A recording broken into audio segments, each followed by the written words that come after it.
आप सभी का इस वीडियो में स्वागत है।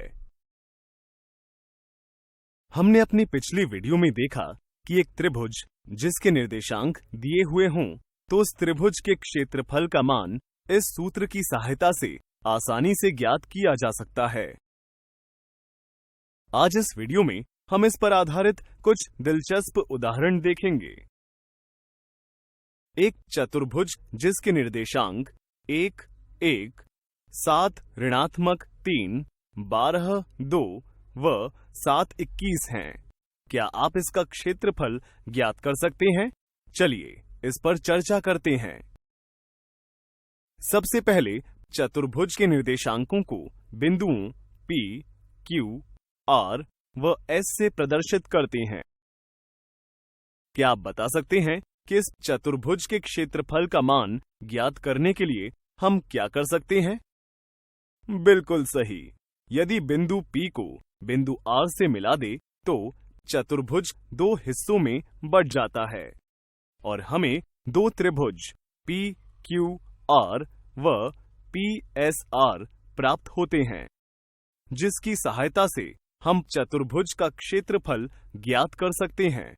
आइए सबसे पहले चर्चा करते हैं त्रिभुज PQR की, जिसमें बिंदु P के निर्देशांकों को x1 बराबर 1, y1 बराबर 1, Q के निर्देशांकों को x2 बराबर 7, y2 बराबर ऋणात्मक 3 और R के निर्देशांकों को x3 बराबर 12, y3 बराबर 2 मान लेते हैं। याद कीजिए और बताइए कि इस प्रकार की स्थिति के लिए हमने त्रिभुज का क्षेत्रफल कैसे ज्ञात करना सीखा था? इस सूत्र में x1, y1, x2, y2, x3 और y3 के मानों को रख हल करते हैं।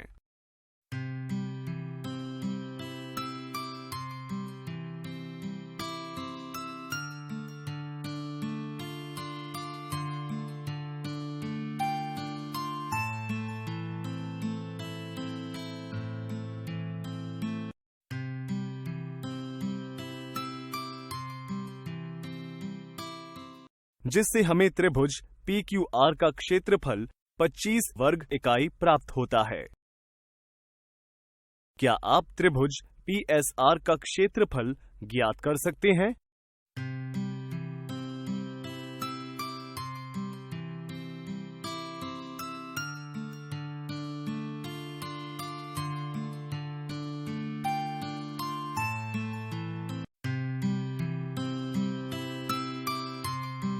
बिल्कुल सही। इसी प्रकार त्रिभुज PSR की बात करें तो हमें इसका क्षेत्रफल 107 वर्ग इकाई प्राप्त होता है। चूंकि चतुर्भुज का क्षेत्रफल इन दोनों त्रिभुजों के क्षेत्रफल के योग के बराबर होगा, इसलिए चतुर्भुज का क्षेत्रफल 132 वर्ग इकाई प्राप्त होता है। आइए एक और उदाहरण देखें।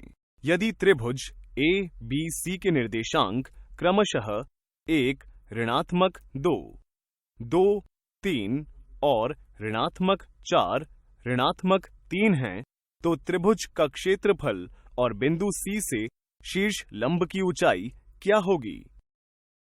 आइए इस पर चर्चा करते हैं।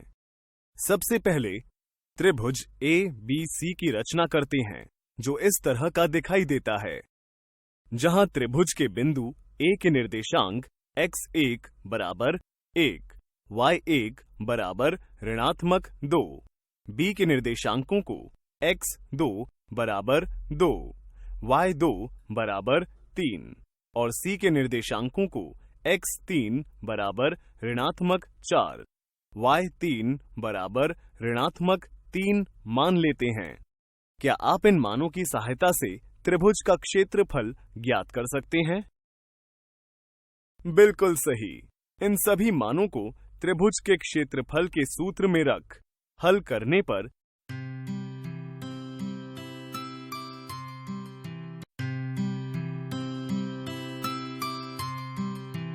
त्रिभुज ABC का क्षेत्रफल 12 वर्ग इकाई प्राप्त होता है, जिसे समीकरण 1 से दर्शाते हैं। क्योंकि हमने इस त्रिभुज का क्षेत्रफल ज्ञात कर लिया है, अब क्या आप बता सकते हैं कि हम त्रिभुज की ऊंचाई यानी शीर्ष लंब कैसे ज्ञात करेंगे? शाबाश!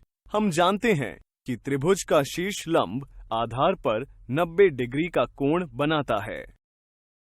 तब त्रिभुज का क्षेत्रफल 1/2 गुणा आधार गुणा ऊंचाई होता है, जिसे समीकरण 2 से दर्शाते हैं।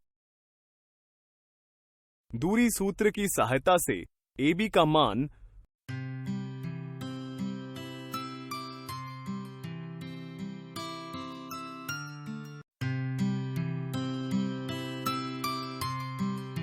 वर्गमूल 26 मिलता है, जिसे समीकरण 3 से दर्शाते हैं। क्योंकि हमें ऊंचाई ज्ञात करनी है, इसलिए समीकरण 2 को पुनः व्यवस्थित कर समीकरण 1 व 3 के मानों को इसमें प्रतिस्थापित करते हैं, जिससे बिंदु C से शीर्ष लंब की ऊंचाई 24 बटा वर्गमूल 26 इकाई प्राप्त होता है। इस वीडियो में हमने त्रिभुज के क्षेत्रफल पर आधारित उदाहरण देखे। अगली वीडियो में हम एक और दिलचस्प उदाहरण देखेंगे।